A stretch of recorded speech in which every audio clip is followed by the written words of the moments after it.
여호수아서를 보면 이 갈렙이 85세에 자기가 40세 때 가데스 바네아에서 이스라엘 백성들이 가나안 땅을 정복함에 있어서 정탐꾼으로 가서 탐지했을 때 그 나이가 40세인데 지금 가나안 땅에 들어와 가지고 지금 그 정복해야 될 땅이 아직도 많이 있습니다. 그때 여호수아 앞에 나와 가지고 내 나이 지금 85세지만 40년 전과 지금 여전하다. 전쟁에 나가서 싸울 수 있다. 라고 하는 말을 했습니다. 오늘 우리가 예배 말씀 듣기 전에 옆 사람과 인사할 때 여전히 청년이십니다. 인사하시기 바랍니다.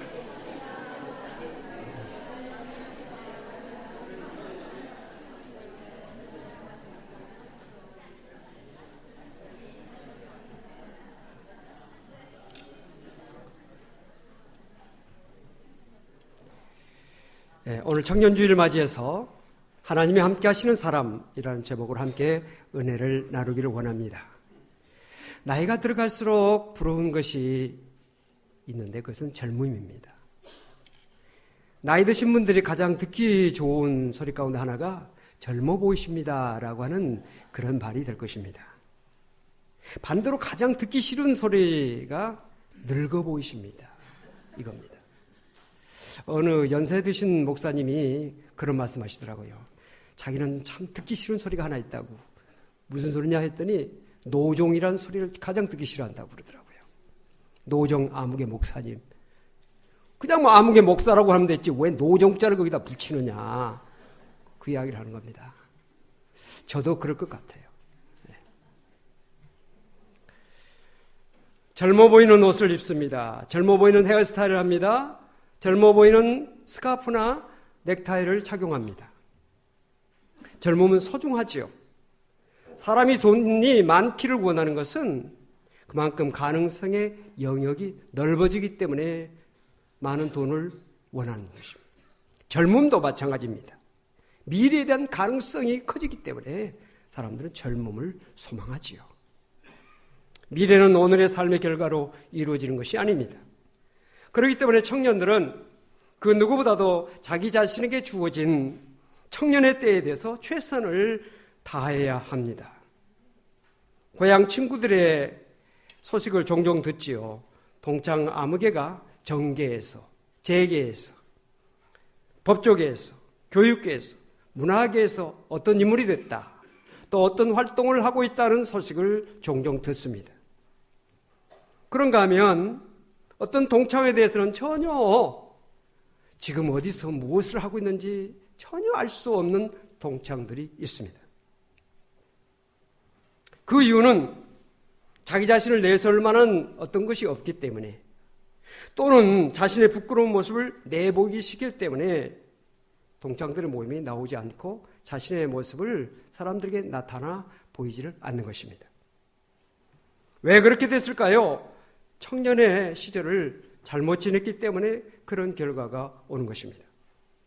나이가 들어서 가족들과 친구들과 이웃들에게 자신을 떳떳하게 내세울 수 없다고 한다면 오히려 부끄러운 모습을 내보일 수밖에 없다면 그 인생이 얼마나 처량합니까?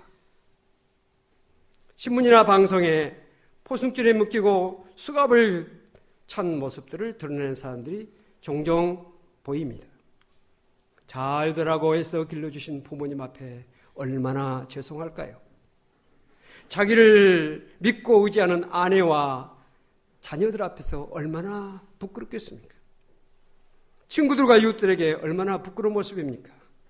그 사람은 자기의 죄 때문에 응당 포승줄에 묶이고 수갑을 차고 감옥에 들어간다 할지라도 죄 없는 그의 부모, 죄 없는 그의 아내나 그의 자녀들은 그들이 당해야 될 수치와 그 고통은 얼마나 크겠습니까? 청년이 오늘 어떻게 사느냐에 따라서 그는 물론 그의 가족의 미래의 삶의 질이 결정된다는 사실을 우리는 알게 되는 것입니다. 이것을 안다면 오늘의 삶을 결코 헛되이 소진하지 않을 것입니다. 더 나아가 청년들은 민족과 인류의 미래의 삶의 질을 결정하는 주체이기도 합니다. 자신의 청년 시절을 잘못 가꾼 한 사람, 히틀러. 그 한 사람 때문에 세계 역사상 가장 불행한 세계체 2차 대전이 일어났습니다. 그 결과 수많은 사람들이 남편을 잃었습니다. 아들을 잃었습니다. 불행을 당하게 됐지요. 그러나 젊은 시절을 잘 가꾸어서 인류의 생명과 평화를 위해서 공헌한 사람들이 참 많습니다. 그 가운데 한 사람을 들자면 퀴리 부인을 들 수 있습니다. 그녀는 세계 최초로 노벨 과학상을 2번이나 받은 사람으로 참으로 드문 그러한 놀라운 인생의 열매를 이룩했던 사람입니다. 그녀는 남편 피에르 퀴리와 함께 연구에서 방사능에 대한 탁월한 성과를 인정받아서 노벨 물리학상을 수상했습니다. 그런 상을 받고도 계속 연구해서 화학 원소인 라듐과 폴로늄을 발견해서 인류와 화학 발전에 크게 기여하여 노벨 화학상을 받았습니다. 그녀의 장녀 이렌 졸리오 퀴리도 그의 남편과 인공 방사능의 현상을 발견해서 노벨 화학상을 부부가 또 함께 받았습니다. 차녀 이브의 남편 헨리 라부스 퀴리는 유니세프 활동을 통해서 노벨 평화상을 수상했습니다. 상이 문제가 아닙니다. 노벨상을 하나도 받지 못한 나라가 얼마나 많습니까? 그러나 퀴리 한 집안에서 5명이나 노벨상을 받았습니다. 상이 문제가 아니라 그들의 젊은 날을 가꿈으로 세계 평화와 인류 행복의 증진을 가져오는 큰 공헌을 했다는 것을 말씀드리고자 하는 것입니다. 청년들은 자기의 삶에 자기 한 사람으로 끝나는 것이 아니라 인류의 미래가 결정된다는 사실을 알아야 할 것입니다. 그렇다면 자신의 청년의 시절을 어떻게 가꾸어야 할까요? 첫째로는 자기 자신에게 주어진 일에 최선을 다하는 것입니다. 공부하는 학생이라면 공부하는 일이 주어진 일일 것입니다. 직장인이라면 직장에서 맡은 일이 자기에게 주어진 일일 것입니다. 지금 주어진 일에 최선을 다하는 것이 청년 시절을 잘 가꾸는 일이라 할 것입니다. 성공한 사람들의 공통점을 발견하게 되는데 그것은 그들이 언제나 최선을 다하는 삶을 살았다는 것입니다. 강원도 산골에서 농부의 아들로 태어나 초등학교만 졸업하고 부모님을 도와 농사를 짓다가 공사장에서 막노동하고 역공장에서 노동자로 일했던 사람이 현대건설의 신화를 만들어낸 고 정주영 씨에 대한 이야기. 이런 이야기가 있죠. 그가 인천에서 막노동을 할 때 노동자 합숙소에서 잠을 자는데 밤이면 빈대가 들끓어서 잠을 잘 수가 없었습니다. 피곤한 몸을 쉬어야 되는데 빈대 때문에 잠을 잘 수가 없었습니다. 빈대를 피하려고 식탁에 자리를 펴고 식탁 위에서 잠을 잤습니다. 그런데 여전히 빈대가 와서 무는 것입니다. 보았더니 빈대가 식탁 다리를 타고 올라와서 무는 것입니다. 그래서 정주영 씨가 꾀를 냈습니다. 식탁 다리 밑에다가 양재기에 물을 담아가지고 그 식탁 다리를 거기다 다 담근 것입니다. 빈대가 식탁 다리로 올라오려면 물을 건너와야 되는데 빈대는 물을 건널 수가 없지요. 그래서 식탁 네 다리에다가 양재기 물을 담아서 다 괴놨습니다. 그랬더니 빈대가 오지 않은 것입니다. 편안하게 잠을 잘 잤습니다. 2, 3일 동안 이렇게 잘 잤는데 또 빈대가 무는 것입니다. 도대체 어떻게 이 빈대가 이 양재기의 물을 도강해서 이렇게 식탁 위까지 올라올 수 있을까? 불을 켜고 이렇게 봤더니 양재기에는 빈대가 하나도 없었습니다. 그래서 어떻게 된 거냐 하고 둘러봤더니 놀라운 사실을 발견했습니다. 이 빈대들이 물을 건너서 올 수는 없으니까 빈대들이 벽을 타고 새카맣게 올라가지고 천장으로 와가지고 천장에서 이불 위로 툭툭툭 떨어지고 있는 모습을 보았습니다. 그는 그때 소름 끼치는 놀라움을 경험했다고 수리하고 있습니다. 빈대도 자기의 목적을 위해서 저렇게 최선을 다하는구나. 빈대한테도 배울 것을 배우자. 나는 빈대가 아닌 사람으로서 무슨 일인지 최선을 다하자. 포기하지 않고 최선을 다하면 목표를 이루게 될 것이다. 큰 교훈을 거기서 발견하게 됐다는 것입니다. 오늘 삶을 최선을 다해서 살지 못한다면 내일의 삶을 어찌 최선을 다해서 살 수가 있겠습니까? 누가복음 16장에 이런 말씀이 있습니다. 지극히 작은 것에 충성된 자는 큰 것에도 충성되고 지극히 작은 것에 불의한 자는 큰 것에도 불의하니라. 여기 충성이라고 하는 말은 최선을 의미합니다. 작은 것에 최선을 다하는 사람은 큰 것에도 최선을 다하게 되고 아름다운 결과물을 얻게 된다는 말이 되겠습니다. 사랑하는 청년 여러분, 또한 성도 여러분, 오늘 나에게 주어진 일에 최선을 다하는 여러분들 될 수 있기를 바랍니다. 두 번째로, 하나님이 함께 하시는 사람이 되어야 합니다. 사람이 목표를 위해서 애쓰고 최선을 다하는 것도 매우 중요합니다. 그러나 세상 모든 일이 노력한다고 최선을 다한다고 해서 다 이루어지는 것은 결코 아니라는 사실을 우리는 너무나 잘 알고 있습니다. 그래서 잠언서 16장을 보니까 사람이 마음으로 자기의 길을 계획할지라도 그의 걸음을 인도하시는 분은 하나님이시다. 이렇게 말씀을 하고 있는 것입니다. 농부가 이른 봄부터 밭에 나가서 열심히 밭을 갑니다. 그리고 씨를 뿌립니다. 거름을 뿌립니다. 그리고 김을 맺고 잘 가꿉니다. 그러나 비가 오지 않거나 또 비가 너무 많이 와서 홍수가 지면 그의 농사를 망치게 되는 것입니다. 공부한 학생이 아무리 열심히 공부를 하고 준비를 합니다. 그런데 시험 당일날, 입학시험 당일날 갑자기 몸이 아파서 응급실에 실려가 보세요. 갑자기 교통사고를 만나보세요. 자기가 노력하고 수고했던 모든 것들을 시험장에 가서 그것을 다 풀어낼 수가 없는 그런 결과가 오는 것입니다. 그래서 믿지 않는 사람들까지도 하늘이 도와야 한다 하는 그런 말을 하고 있는 것입니다. 그래서 오늘 우리 인간은 하나님의 도움을 기도해야 됩니다. 오늘 본문의 시인은 내가 산을 향하여 눈을 들리라 나의 도움이 어디서 올까? 나의 도움은 천지를 지으신 여호와에게서로다. 이렇게 말씀을 하고 있습니다. 그렇습니다. 우리 노력만으로는 세상을 승리하며 살 수가 없습니다. 하나님의 도움이 필요합니다. 하나님이 함께해 주셔야 된다는 사실을 우리는 분명히 알아야 합니다. 창세기를 보면 요셉이 나옵니다. 요셉이 형들의 미움을 받아서 애굽의 노예로 팔려가게 됩니다. 보디발이라고 하는 집에 들어가서 노예 생활을 하게 됩니다.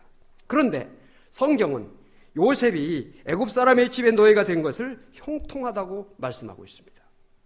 창세기 39장 2절에 여호와께서 요셉과 함께 하심으로 그가 형통한 자가 되어 그의 주인 애굽 사람의 집에 있으니. 보디발은 요셉에게 하나님께서 함께 하심과 요셉의 모든 일에 범사가 잘 되는 것을, 형통한 것을 보았습니다. 그래서 3절에 그의 주인이 여호와께서 그와 함께 하심을 보며 또 여호와께서 그의 범사에 형통하게 하심을 보았더라. 그런데 39장 20절에 보니까 요셉이 보디발 아내의 유혹을 물리치다가 오히려 누명을 쓰고 감옥에 들어가게 됩니다. 성경은 이때도 여호와께서 요셉과 함께 하셨다고 말씀하고 있습니다. 20절에 보니까 이에 요셉의 주인이 그를 잡아 옥에 가두니 그 옥은 왕의 죄수를 가두는 곳이었더라. 요셉이 옥에 갇혔으나 여호와께서 요셉과 함께 하시고.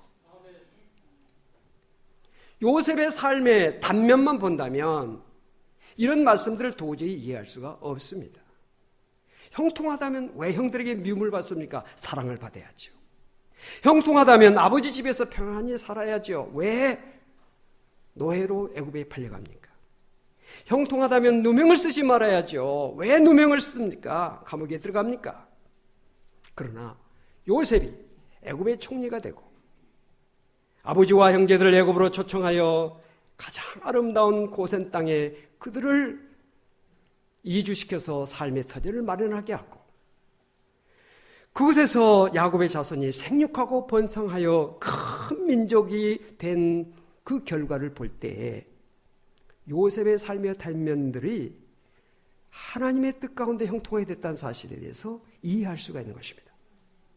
왜 노예가 되어 애굽의 보디발의 집에 갔을까요? 왕의 감옥에 갇히기 위해서.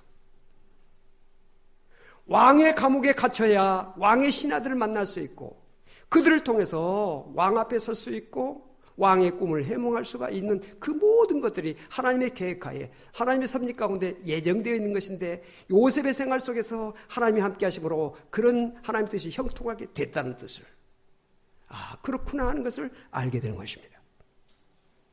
청년 여러분 그리고 사랑하는 성도 여러분 하나님이 함께 하시는 사람이야말로 인생 성공의 비결이라는 사실을 꼭 믿으시기를 바랍니다. 이것은 청년뿐만 아닙니다. 아무리 나이가 많고 세상적인 능력을 상실한 사람이라 할지라도 하나님이 함께 하시면 놀라운 삶을 살 수가 있습니다. 아브라함은 75세 때 새로운 인생을 살았습니다. 모세를 보십시오. 그의 나이 80세에 하나님의 음성을 듣고 이스라엘 백성을 애굽에서 구원하는 위대한 일을 했습니다. 하나님은 호렙산 깃을 불타는 떨기 불 속에서 80세 촐로 모세를 부르시고 그에게 이렇게 말씀하셨습니다. 내 백성을 애굽에서 인도하여 내어 젖과 꿀이 흐르는 땅으로 인도하라. 그때 모세는 내가 누구에게 바로에게 가며 이스라엘 자손을 애굽에서 인도하여 내릴까 할 수 없다는 그런 말을 합니다. 그때 하나님께서 모세를 그 절망스러운 자리에서 일으켜 세우는 결정적인 말씀을 하십니다. 이 말씀은 오늘 청년주일로 지키는 우리 청년들뿐만 아니라 오늘 자리에 계신 성도 여러분들에게도 주신 말씀인 줄로 믿으시길 바랍니다. 그 말씀이 바로 출애굽기 3장 12절에 내가 반드시 너와 함께 있으리라. 하나님께서 모세에게 하신 말씀이 무엇입니까? 반드시 내가 너와 함께 하겠다라고 하는 말씀을 주셨습니다. 80세의 노인으로서 그가 할 수 있는 일이란 미디안 광야에서 양을 치는 일로 인생을 마감하는 것뿐이었습니다. 그러나 하나님께서 함께 하실 때 그런 애굽에서 430년간이나 노예 생활하던 이스라엘 백성을 애굽의 압제에서 구원하는 위대한 일을 이룰 수가 있었습니다.